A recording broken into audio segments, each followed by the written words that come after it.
The Mozambique National Electoral Commission believes the police in the country will deal with any form of violence which may pose a threat to elections.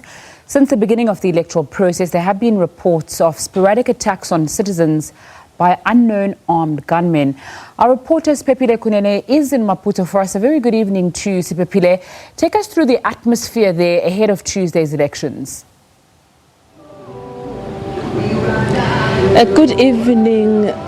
What's happening in Maputo right now is that people have been given a chance to go and think about who they will vote for the next 2 days. Canvassing as well as electioneering ended yesterday. When we arrived last night, you could feel the wave that there will be an election come Tuesday here, and for that election they were ready. They were singing songs, they were behind trucks, they were wearing t-shirts that shows those parties that they follow.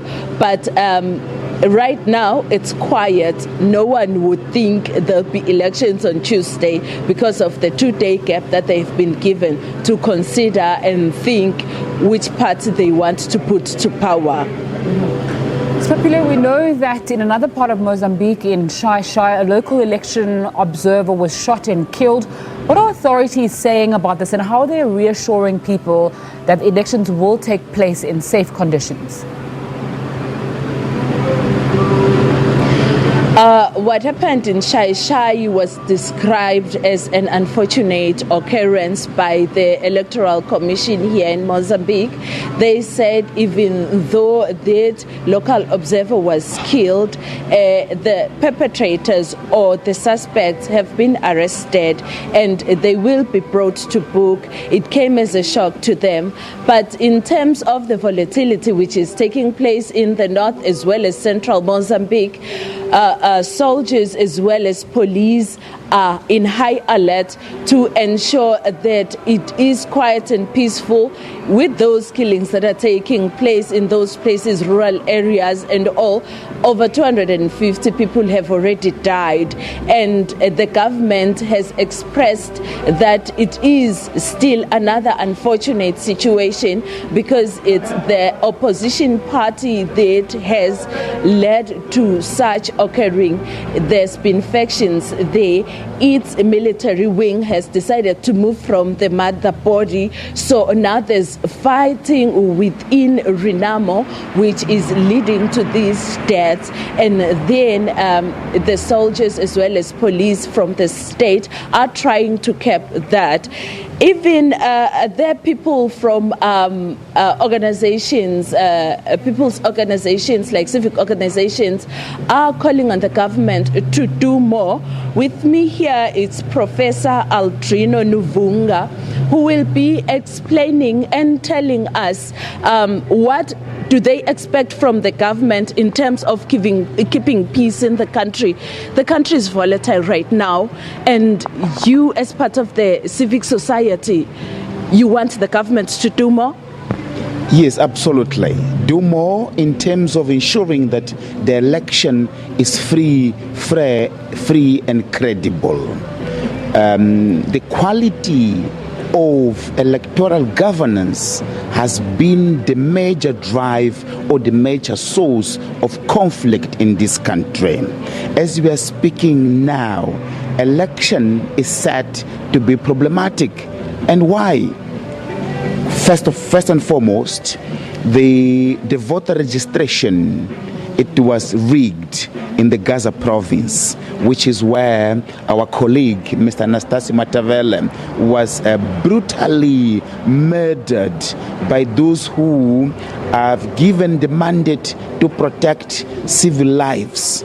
I'm talking about the state machinery, the police institution that is entrusted to protect people, protect lives, but it was mobilized to kill him. This is first. Second is that elections, in order to be free and fair, it has to be monitored by independent observers, by domestic independent observers.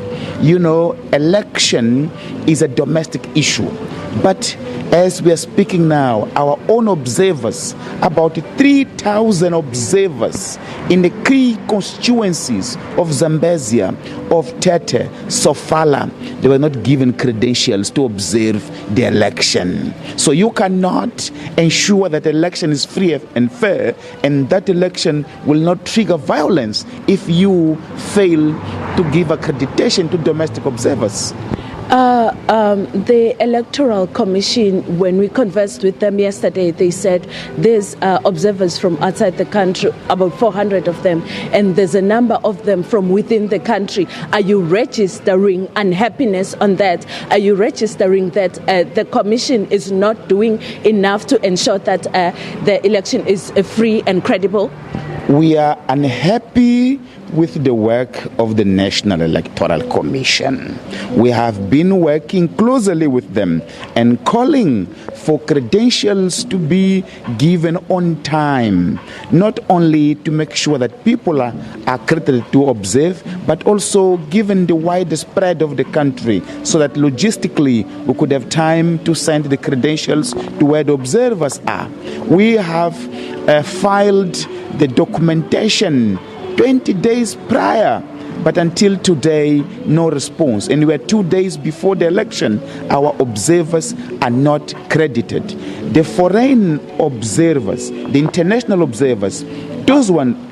Okay, Professor, we will leave that one there. That was Professor Adriano Novunga, who is part of a civic organization in Mozambique, registering that they are not happy with the work that is done by the Mozambique National Electoral Commission, because some of the observers that are supposed to be part of what's happening now have not been accredited. They are not taking part in observing what's happening in terms of freedom and fairness in the election that will take place on Tuesday. 26 political parties have registered to vote, and we are here in Maputo where everyone seems calm about everything, but in other parts of the country it's not the case. Back to you, Nzinga.